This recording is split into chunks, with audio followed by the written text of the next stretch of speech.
Hi everyone, I'm Al and I'm a guitar addict. So I was in town yesterday. I went by my local cash converters. It's the same place I picked up the Charvel, same place I picked up the PRS SE, same place I picked up the TC Electronic Ditto Looper, all for steals. And I saw an Ibanez. Just going past the window, I saw the logo and I thought, oh, that looks alright. Maybe it's a cheap RG. Have a look. And the body looked a bit different. Wasn't quite sure what to make of it, but anyway, I walked past it, and it suddenly clicked later on while I was having lunch in town what it was. I thought, oh yeah, it's Satriani. So I went back after lunch. I checked it over. Bit dirty, but I managed to knock 20 quid off the price. They wanted 200 for it.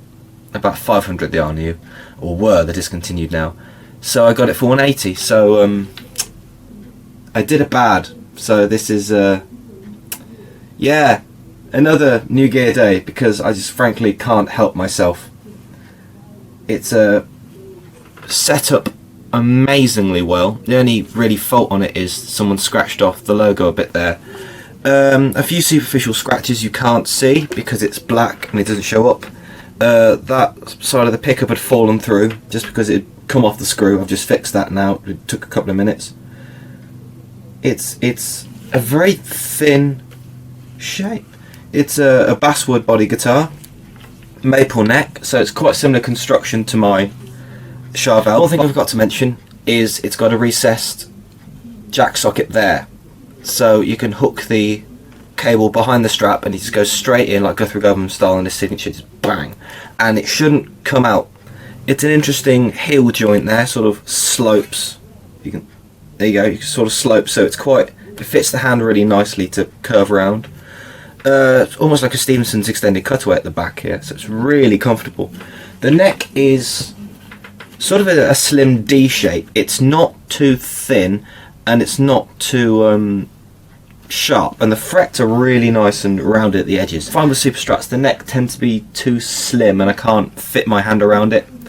I feel like there's a big gap in there and it's just uncomfortable and it strains my hand.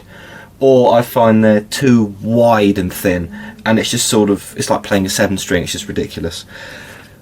But this is a really nice slim D profile. It's a sort of a gloss on the back of the neck, but it feels quite, I can tell it was satin it's been played because the back of the headstock feels satin. There's no name tuners there, but it doesn't really matter because it's got a locking nut. And the Floyd is fantastic. The Floyd, Ibanez Floyd, not sure which one it is, but it works perfectly. I like this bar because it just goes wherever I want to put it. It just seems to mostly stay there. It's amazing. The pickups are, I don't even want to change the pickups, and I always want to change the pickups on my guitars. In fact, only one guitar I've ever tried, no, that's a lie, 2 guitars I've ever tried I didn't want to change the pickups on, and that was a Squier VM Jag I tried, which is amazing but I couldn't afford. And another Ibanez, which is a GAX30. It was like a double cut SG style thing. It was only 150 quid, but I just gave it a quick play and it was amazing. There's a real sense of quality about this guitar. It's really quite weighty, even though the body's quite thin and a very weird sort of blob of a shape. It's really a bit heavy, quite substantial, but quite well balanced. The pickups are quite high output. I believe that one's a Alnico and the neck is a ceramic. I believe so. So it's one volume, one tone, and the tone taps. It's a coil split and I love it, and it sounds great in the middle position with a little bit of delay on there. Coil split. So that's the specs on this guitar. I don't really know what else I can say about it.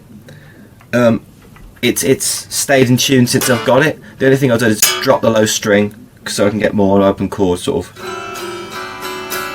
that sort of nice voicing. So I'm going to plug it in now and give you a few sounds.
going split now.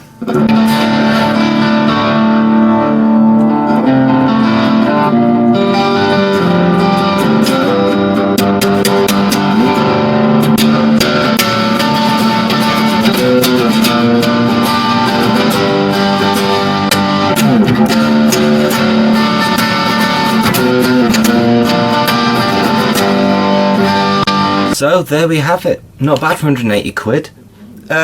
It played beautifully when I got it, and to be fair, it's just a floating trem and I dropped low strings, so that's changed the tension on the strings.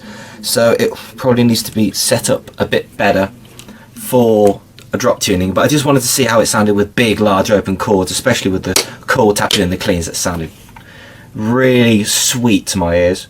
Sort of a nice modern periphery, sort of crispy clean, very glassy, but it does some grunt as well. To be fair, it's quite well rounded. I think this Satriani model is a sort of guitar, it's kind of like a gem. I think you can play it without going, oh well, they're a Satriani fan. It's not like a Dean ML where really, if you're not a Dimebag fan, you're not going to buy one. It's just not going to happen. So, a really great versatile super Strat.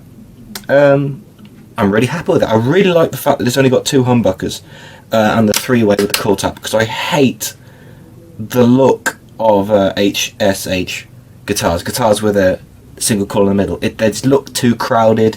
It gets in the way when I try and pick. It means you get a 5-way switch, so I can never find the right setting. It's too much for me. So just having a 3-way and the coil tap gives me the options that I need. Also stay tuned, because next week I'm going to be doing a video on the acoustic I picked up on holiday, the second one. I've not got around to that yet. I've also got videos coming on new Strat pickups, because I've got some of those come through today. Let's see, I've got update on the PRS SE coming, because I've been playing those strings for a while, see how they're holding up. I've got lots of stuff coming on this channel, so it's just about when I can get around to doing it. So thank you very much. I'll see you next week. Hope this helps. Leave any questions in the comments. Bye.